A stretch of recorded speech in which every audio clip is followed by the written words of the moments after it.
Hello and welcome back to my channel. It has been a hot minute since I have done a video. That's my bad. This winter was particularly brutal because I was sick back to back to back to back, and a lot of the things that I wanted to get done, I didn't get done. I wanted to pop in here today though, because there has been something I've noticed happening among some friends of mine, some people that I really care about, some people that I don't know all that well. It just seems that there is a current moment happening in the United States that I thought was worth commenting on.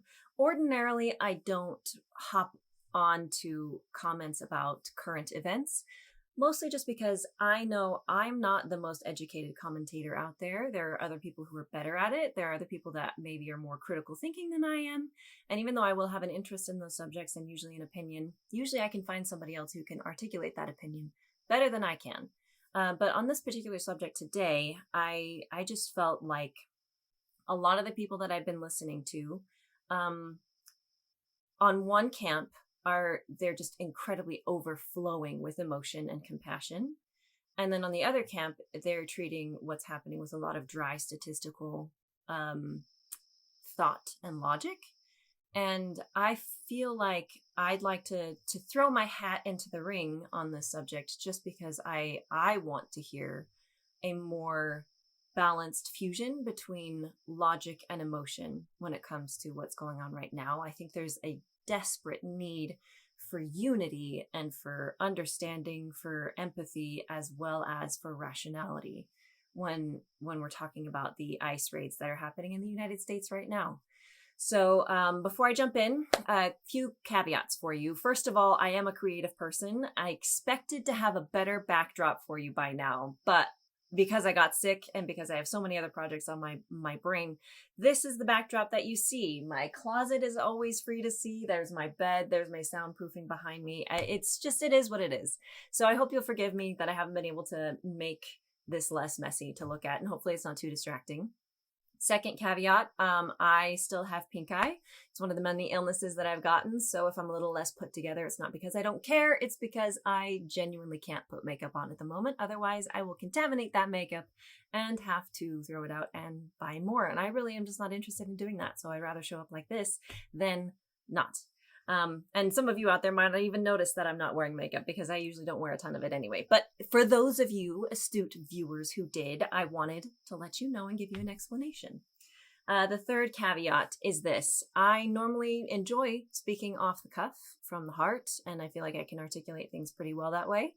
But in this particular instance, I felt the need to write down my thoughts. And I am going to share with you, I'm going to read to you rather a prayer that I had talking to God on this subject. I know that's a weird thing to do. I don't know if I've ever seen anybody else do something like that. Maybe they have, and maybe I'm not as strange as I think I am. But I felt the need to do it this way for a few reasons. Number one is that when I'm speaking to God, that is when I am the most honest. Something about God being a really good BS detector will bring out the authenticity of your thoughts and your feelings. And then also, I usually am able to organize my thoughts a lot better when I'm talking with him. He just has that kind of influence over me. He can help me categorize and understand and see the details up close, and also zoom out onto the larger picture in a way that talking to anybody else doesn't really do for me, quite like he does. So I feel like in writing out this prayer that I was discussing with him the other day, it was able to articulate way better than I would be able to what I think and how I feel about what's going on in Minneapolis, what's going on with ICE, and where the country is headed in general. And I wanted to share that with you guys. Take it for what you will. Just because this is a prayer, it doesn't mean that I'm saying this is what God told me to say. In fact, I said, God, are you okay if I share this? And he's like, sure, go ahead. This is my opinion. He didn't weigh in on the subject at all. It still is just my opinion. So I'm not declaring any kind of ultimate truth from the author of Ultimate Truth as I read this to you. So I think that's enough caveats. Hopefully, it will make sense as I read it. If, when I do, you have questions, something is ambiguous and not clearly explained in context, feel free to leave me a comment or a note saying like, "Hey, I don't understand what you mean when you're talking about this, that, or the other." And then also, if you disagree, I'm okay with hearing that too. I mean, I think there's something really beautiful about living in this country is that we can have different opinions and we can talk about them. That is a beautiful thing. And even if I do not agree, even if passionately do not agree with somebody else, I am still so blown away that I'm honored enough to hear another person's opinion. So I'd love to hear what you have to say. If you have an opinion on the subject, please let me know. Okay, without further caveat, here we go. Hey, Father, I've got something swimming in my mind that I can't get out, so I wanted to come to you for help. I'd like to unpack what I think of the shooting of Rene Good. First off, I am troubled and saddened for the loss of her life. I don't think what she did, nudging her car toward an ICE agent after repeatedly trying to interfere with their work, warranted her death. Her actions did not deserve that outcome, and it grieves me that there has been a loss of life at all. Each life is precious to you, even more so than it is to me, and the more that I come to know you, the more I take on your perspectives and feelings about the inherent value of each person. It feels like her life is cut short, her family robbed of her prematurely, and there is a future that could have been hers in this life that was taken from her. It's a sacred thing to have a life removed from this earth at all, much more so when it was the work of a moment of hasty judgment. Speaking of judgment, I don't know how the man who shot her feels.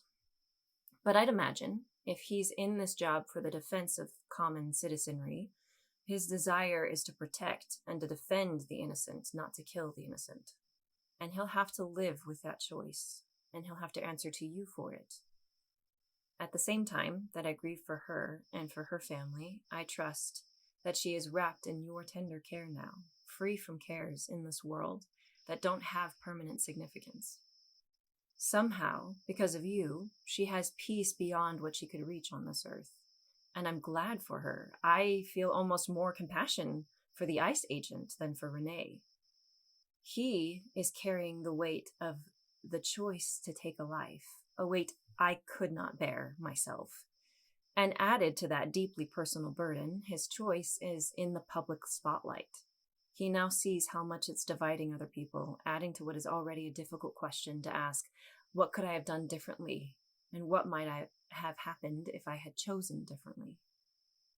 She is removed from transient things, but he is caught directly in the middle of them.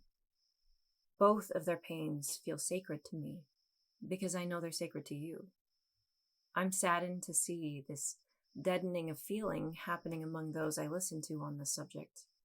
They aren't unfeeling about it per se, but Rene and this officer seem to be treated as a statistic, both of them, and I don't think you'd want that.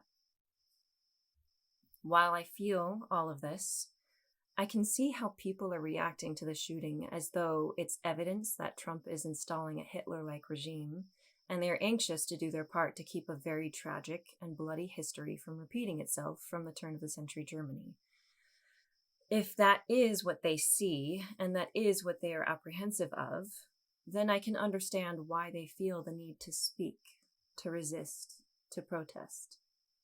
But that is not what I see when I look at these events. I don't see that the system of law enforcement is politically captured and doing the bidding of a tyrant. I see a legal right of self-defense employed by a law enforcement agent. He has broken no man-made law, a law formed by a committee of local representatives and specialists, and approved by them all. This is a handbook direction approved by those who were elected by the people to handle such affairs, and while I personally wish he could have aimed elsewhere than at Rene, he didn't. Perhaps he could have aimed at the tires, or maybe he couldn't. I mean, where else could he have fired to remove the threat of being run over himself? Did he have a clear view at the passenger seat to know no one was there to fire there instead? Did he have a clear shot at the tires, or would he have risked shooting another officer in the leg if he had done so? Would shooting at the engine have created a greater threat to them all, or produced no effect in keeping himself from danger? These are all questions I can't answer. And the point is, if there is a flaw in training, then I wish we would take out our collective grief on changing that training, not blaming the system entirely. That, to me, seems the appropriate reaction to what happened. These events are not the work of a nefarious mastermind. They were the work of a law enforcement agent sent to do a task of removing from the population those who have already broken the law and broken trust with citizens in this country and breaching our social contract, and a person who tried to stop that work for reasons she felt passionate enough about to put herself at risk. The tension between those was acute. Both interests made sense to me. Legally, we citizens, have the right to freedom of speech and to protest. We do not have the right to interfere with law enforcement when we take actions that put a law enforcement officer at risk of injury or death. We can still criticize our government openly and call out threats to police officers. We are not living in turn-of-the-century Germany, and our police officers are not SS agents. That may happen in the future, and that's why it's good to be so vigilant in case some tyrannical force does come down the pipeline, but that is not what happened with Rene, in my opinion. And with all of that being said, I do think this country won't last forever. I do think this country that I love deeply has been corrupted with robber barons, as you, Father, have showed it would be in Scripture.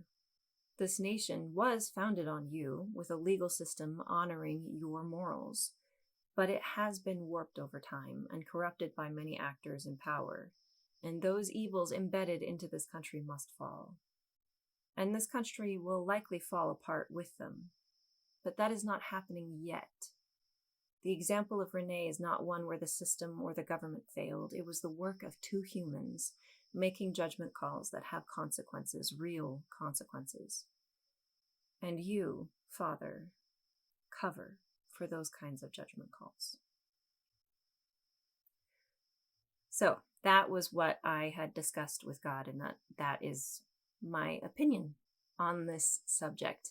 Thanks for bearing with me as I read it straight from my computer screen and not just spoke off the cuff. Hopefully it made sense. I mean, some of those sentences in there might get a little convoluted.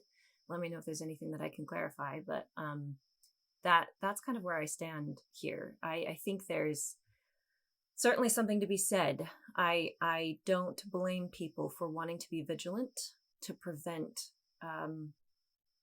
tyrannical rulership and despotism and racism from happening. That is a good thing and a good desire. I just don't think that there is enough evidence to support that is what is happening with the Trump administration. I'm not saying he's perfect. I'm not saying I enjoy all of his judgment calls, but he is not Hitler. And the ICE agents are not like an extended arm of the SS trying to wipe out or ethnically cleanse anybody. They're targeting people who have committed a legal infraction. They have committed a crime. That does not define them, redefine them from being a human to being a criminal all of a sudden. But in the legal code, it means they have done something criminal, and there has to be a response to that. Otherwise, there is no rule of law in this country. And the rule of law is very important. It's woven into the fabric of how we function as a nation. So there you go. Hopefully you got something out of that. I don't know. Maybe you did, maybe you didn't. But thanks for hearing me out anyway. And have a great rest of your day. I hope that you can have a lot more peace moving forward, and that maybe be able to see a different perspective than you did before and feel a greater sense of unity with other people around you, even if they don't have the same opinion that you do. Okay, that's all for today. Take care.